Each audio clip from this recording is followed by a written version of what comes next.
The data are startling. If you start with 100 students in Georgia, 67 graduate from high school. Of those 67, 11 graduate from a 4-year college in 4 years, and 4 graduate from a 2-year college in 2 years. This was not what we wanted for our state. And so, with the help of the Alliance of Education Agency heads, Amy Mast, and the wonderful support of the Bill and Melinda Gates Foundation, GLISI partook in the Data Utilization Project to engage professional learning communities to identify data, to improve access to college and career data, and to use these information for district and school improvements. In the newly published Harvard Education Press series book titled From Data to Action, A Community Approach to Improving Youth Outcomes, we learned that successful collaborative data processes must include the following 5 components. We must have data that we have an advocacy, we've had to have an advocacy for this data, we have to have ownership of this data, we have to have the significant data, we have to have sharing and analysis, and we have to have a process that moves the work beyond the basics to rigorous. And in this process, we did all of those 5 elements, and you're going to hear that from our panel today.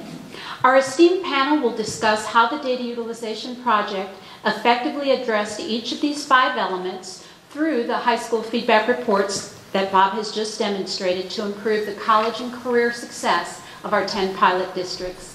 It is my honor to introduce our esteemed panel for today. With us we have Rubye Sullivan, the Director of Research and Evaluation at Atlanta Public Schools. With us we have Andy Parsons, Assistant Commissioner for the Technical College System of Georgia. We have Eric Parker with us today, Principal of Shiloh High School, Gwinnett County Public Schools. And we have Brian Cook, Head Counselor of Morgan County High School, Morgan County Schools. So I'm going to come over and join our panelists, and we're going to begin with some questions.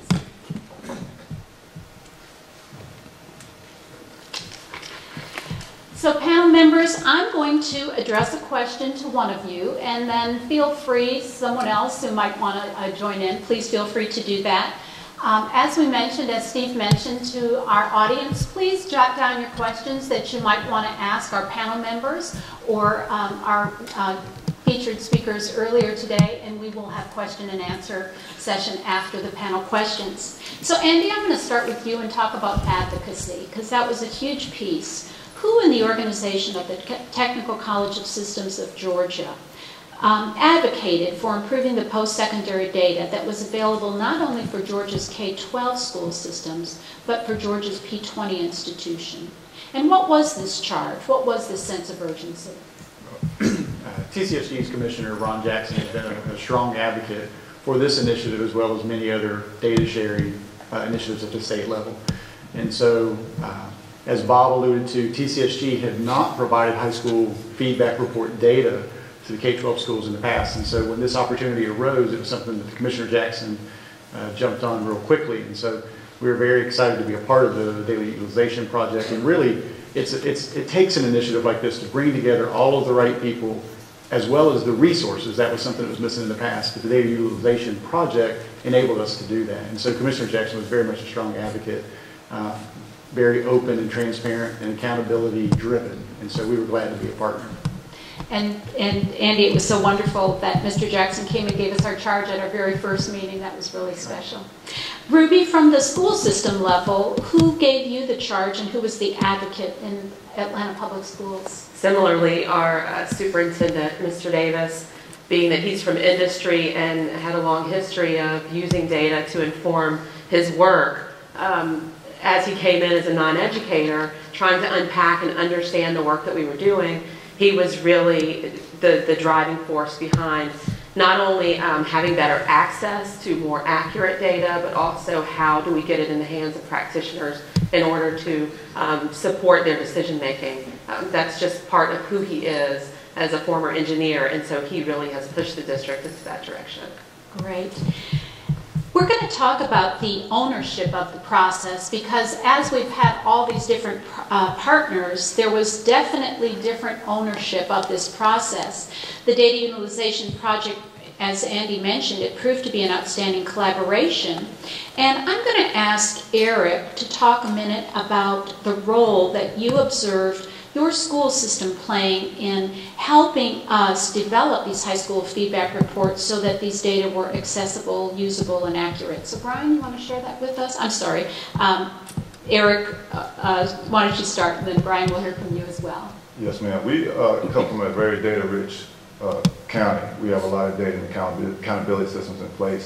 What this tool allowed us to do was really to better monitor and track our high school graduates and where they are. And that was always an unanswered question. As much as we had a rigorous curriculum and focus on high school graduation, there was always a question of how well are we doing once our students leave our school and our district. So we definitely look forward to looking at the data and monitoring the data and looking at the trends and drilling down to where our students are and how well we're doing it. Some things that we can do differently at the school level and sharing that data and that information with our teachers and our staff to ensure that we're putting the proper support mechanisms in place and doing some things differently based on the success of our students post-graduation. So that, in conjunction with the collaboration during the meetings over the course of this project with the other school districts and other partners, was very beneficial as well, being able to collaborate with other principals and other districts to learn at the same time as looking at the data and putting the different things in place that we can take back to our school and enhance the learning at the local school level. Thank you, Eric. Brian had a unique perspective. He was one of our few head counselors, and we really valued his expertise and opinion. Brian, when you came into the project as a head counselor, what were some of the things that you knew in your role of head counselor that you needed for data to be accessible, useful, and accurate? Well, I think the image that stands out from the video this morning is the large file going into the file cabinet and no one really knowing where it was, and when you needed that information you'd probably go look for it, but you really didn't know what you were looking for. So given that everything is immediate in our society right now, it's almost imperative that we have immediate information when we need it. And so for a high school teacher who has well over 100 students in his or her classroom in a given day, when she needs information or he needs information, they need to be able to get it without finding that secret file in the vault. And so that's an important piece from the classroom perspective. From a school perspective, from the leadership side, we need to be able to know the successes of our students beyond just the 12th grade. And if we are having some students leave us and we don't know what happens to them, we're not able to build our school goals because we don't really know the success in college and career. I think it's really about being able to get to real-time data and interactive discussions with Bob throughout this project. We were able to tell him this is the kind of information we need. We need broad categories, graphs, tables, and such, but we also need to pinpoint particular students when we need to. And in a system Morgan size, which is 3,000 students, we mainly have students that go K through 12 in our system. And so given the relationship over 13 years with those students, we need to be able to know year to year how well they're doing and then be able to track how well they're doing when they leave us. On the flip side, for students who do move into our district, we have immediate access to their history, and we don't need to make 20 copies and pass it around to all their teachers. Teachers and administrators and counselors can get to that data when they need it and the data they need. Great. So the school systems really provided Bob helpful data and played an important role in that. Andy, from the technical college system and the university system of Georgia, talk about the role that you played, because we never had TCSG data, ever. That's right. And something else that's never happened is, as the TCSG data gatekeeper, I've never met with high school districts before. And so really meeting over the course of these 3 years and hearing directly from them what their challenges were and the kinds of data that we have that might be helpful for them to make informed decisions.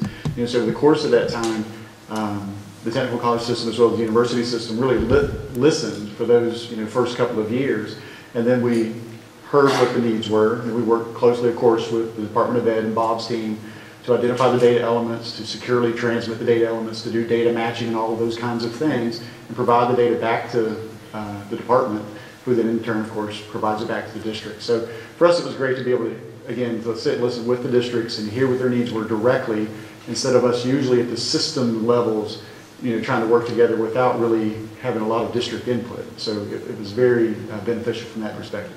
It was a beautiful partnership. And Rubye, you served on our technical advisory council, actually as one of our technical advisor ad hoc committee members. Can you tell us a little bit about the role that you played in the project? Absolutely. So one of our struggles, I think this is true in all districts, it's certainly true for us, is trying to make the data palatable and consumable for our practitioners. I was a teacher, and when I was in the classroom, data for us consisted of being surrounded by this whole series of personal record folders all around us and handwriting everything. So trying to take these huge big data, as people are saying these days, and translate them for teachers and for principals and for counselors, such that they didn't have to be analysts to be able to interpret and understand the action that needed to follow the data. So trying to help to translate the views such that they could become actionable findings. So that's one of the roles, and it's a part of the technical advisory committee that a few of us served. We were also able to forge relationships with other research departments across the state. We talk often about the walls of classrooms needing to be broken down. I would argue that the walls of schools need to be broken down. And one step further that this project helped us with, the walls of the school districts. So we've been able to, we're no longer the lonely research department within our districts, to have conversations across districts. And we're beginning with working with Bob and the support of Bob to understand what the data are telling us about our risk factors for our neediest students, our students who aren't successfully exiting our high schools, those who we are losing along the way. We're beginning to try and understand how we're losing them, when we're losing them, and getting the appropriate interventions in place such that our schools can get them back on track. One example of that is we now understand that students who are in their first year of 9th grade who failed both math and English are 9 times more likely to be a dropout. We didn't have the data before to be able to unpack it in a way where we truly could pinpoint this group of students, where their risk factors were, provide that information back to the counselors, for example, or to graduation coaches to turn those data into action. And it's the power of these big data in education coming together and then translating them for our practitioners so that we can better use it for action. Great. And that takes us right to our next question, and that is the significance for obtaining the data. Brian, I'm going to ask you to begin. So, building on what Rubye just shared with us, why were the high school feedback report data that Bob eventually, through all of this partnership that we were able to develop, how were they important to Morgan County High School's work for increasing college and career success for your students? Give us some specifics. Sure. Well, I think 2 points. One, the technical college information was really vital to us. We've seen in the last decade our number of students going on to technical college basically double from what it was 10 years ago. And without access to those students' information, we were really just kind of getting a partial view of what was going on. The other piece, I think in schools, we often change our goals every year, perhaps every few years, and we don't have any longitudinal data to know whether those goals are helping anything. It may be just time for a new shift in a goal. So being able to track these students, especially with the remediation that might be needed in college, be able to look at that as groups and as individual students, that can help us to build better goals in terms of literacy or any other initiative that we might pinpoint is important based off of that information. Great.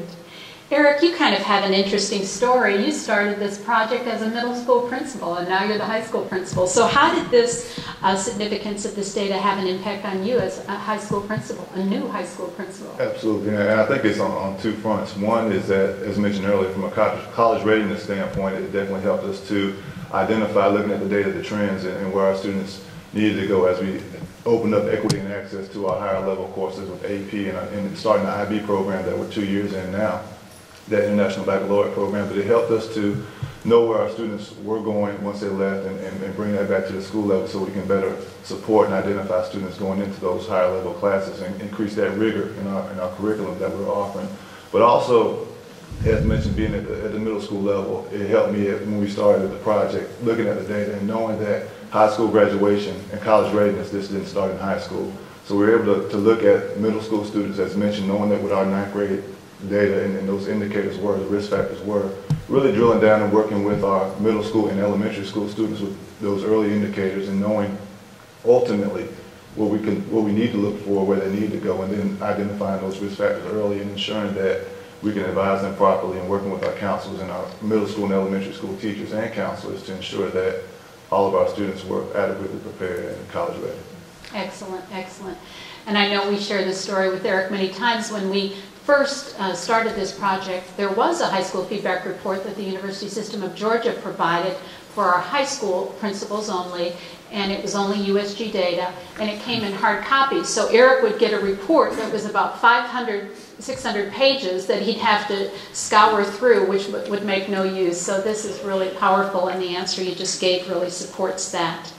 The next one of the elements that we hear is really critical to partnership in sharing data is the solutions that come out of this.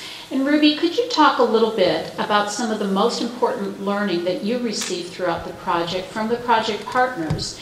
And did it change your approach to your own use of data in Atlanta Public Schools?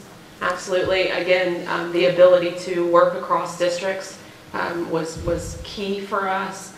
We often do feel like in the research and evaluation world that we are alone in our district. So it was nice to be able to have conversations across districts to understand the different ways that each district, for example, Gwinnett County and Fulton County are very close with us, how they're using and interpreting the data.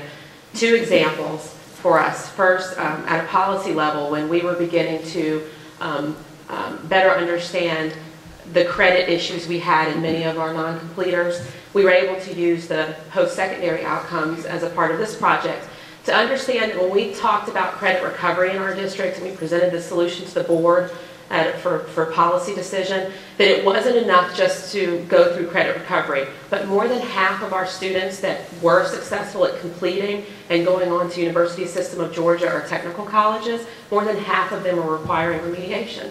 So for us, it wasn't enough just for credit recovery. We also had to build in remediation during the high school experience such that as they entered post-secondary, they weren't in need of the remediation anymore. We needed to remediate in real time. So that was one big finding that turned into action, and we were able to have a conversation with the board around that particular goal. And then the second example,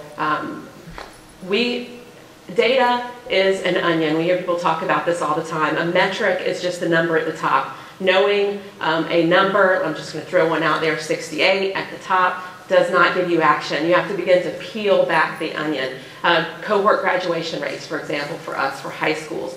High schools are in a place where there aren't a lot of data to give high schools. There have not been historically. Common assessments aren't common in high schools. We look at these graduation rates and we stare at them, but what do you do about them? So these data began to help us see a better outcome. We were able to talk about progress and productivity of our high schools. We were able to look at if we align all of our high schools that have the like children entering as far as performance goes, and then we were able to see how they were graduating students, and then also of those graduates, who was doing a better job producing graduates that were going on to enter and successfully complete 4-year our technical universities. So now we're able to have a different conversation, not just compliance around a graduation rate, but just knowing that number doesn't give us action. Now we're able to identify which schools, given the population of kids coming in being similar, are actually doing work that's better than predicted on both graduation rate and college going rates. So we're turning from compliance and turning more towards progress and productivity, and we would not have been able to do that if it hadn't been for the access to these post-secondary data. That third report is exactly the report that Rubye's talking about. It allows a district to line up every one of their high schools and then extract how those high schools are doing compared to like students. Fabulous, great. From a standpoint of the local school, Eric, how did it change some of the practices or add to some of the practices that you as a high school principal were now doing with your teachers?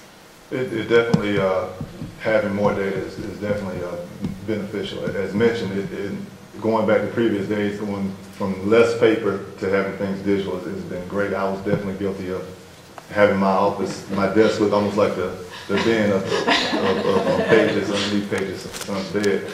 But definitely being able to click and drill down and identify trends and looking at where students are based on, again, focusing maybe on those core content areas of math particularly, but then being able to share with teachers and extract that data and share with teachers where our students are and make some of the changes from a professional development standpoint, from looking at our school goals and aligning those with what the data tells us we need to be doing, and ensuring that we're putting some interventions and support in place for our students to ensure that they're college ready. I think that's probably been the biggest pushes that we're able to, based on those trends in the data, be able to identify some things that we can do differently from a professional development standpoint, but also from an intervention student support standpoint to ensure that our students are successful and we're able to with some of the questions that the data raised, that we're able to answer those more effectively at the school level. Yeah. And Eric, you remind me, teachers don't come to school wanting to do a bad job. They want to come to school to do the best. And so learning those strategies that other successful teachers are doing, or in Rubye's case, other successful schools are doing, is the key. That's incredible. Thank you. Andy, the last one of the 5 elements that we've learned from good data partnerships is moving the work beyond basic to rigorous. Now, you're in the technical college system. What challenges do you see ahead for the technical college system in being able to use these reports to impact college and career success and for further training and support to the TCSG? Sure. There's benefits clearly on both sides. I think there's a lot of benefit on the K-12 side or the high school side. But there are several benefits on the post-secondary side as well. Like we said, the university system kind of pioneered this 14 or 15 years ago. So they've been in this game for the high school feedback. It's new, relatively new for TCSG. Just like the high schools, we have quite a few of our own accountability metrics, graduation rates, retention rates, and those kind of things. And TCSG and USG both are involved in the governor's Complete College Georgia initiative, and we're trying to get more of our students to graduation. We need to increase the number of graduates in Georgia between now and 2020 to meet workforce development needs. And so we know that time is the enemy for graduation, and those students that come in that require learning support or remediation, developmental support, whatever you want to call it, it takes them longer and fewer of them graduate. And so by providing this information back to the high schools for them to be able to make informed decisions about the curriculum and coaching of students, hopefully it brings to the post-secondary side, TCSG and USG, a more prepared student that doesn't require learning support. You can go immediately into college level courses that in turn will likely graduate much quicker. And so it's a cycle. We think that's one of the biggest benefits is just that communication that has started now, that will be ongoing. We'll spread it from these 10 districts to the rest of the districts. I know over the next few years it'll be a challenge to kind of roll this out statewide, to kind of scale it, but it's something that we have a vested interest in. We want a higher quality student for us to produce a higher quality graduate. And so it's very beneficial from that perspective. So we have time for questions and answers, and we have the wonderful staff of GPEE in the audience ready to take your questions. We can't see too well from here, but if you would raise your hand, and either Dana or Diane will come and ask questions. And please, if you would, tell us your name, the organization you may be affiliated with, and then also address your question perhaps to one of the specific panel members. I'm David Martin. I'm the director of the Georgia Council on Economic Education. And my question for anybody is, what is the challenge in dealing with high transfer rates in some of your schools? I know in some schools it's very, very high, and how do you deal with that in terms of data? I'm happy to answer that question. As a school district that serves a highly mobile population, one of the most exciting things about the SLDS that Bob talked about earlier is that now once students become ours in Atlanta Public Schools, we can dig back and see their histories as long as they were in another district in the state of Georgia. We can see grades, attendance, behavior, going all the way back if they transferred to us from Clayton County, if they came to us from another district. Previously, we would have to wait for that paper file to come in. if they had an individual education plan, if they were a special needs student, now we are able to see immediately what services they were receiving upon arrival and what courses they had successfully completed. We didn't have access to that before. So as a representative of a highly mobile district, that has been critical for us because the lag time from the entry of a student, it could mean a loss of up to 2, 3, 4 weeks of instruction, sometimes waiting for the records to come into our district. And our mobility, we have a 30% mobility rate in Atlanta Public Schools. Half of those students are coming to us from other districts. The other half are mobile within district. And even our within district transfer of records is not as clean as it should be. And it's getting better. The more able our practitioners are to access systems like these and to use the data, the better able they are to not lose instructional time during that transfer.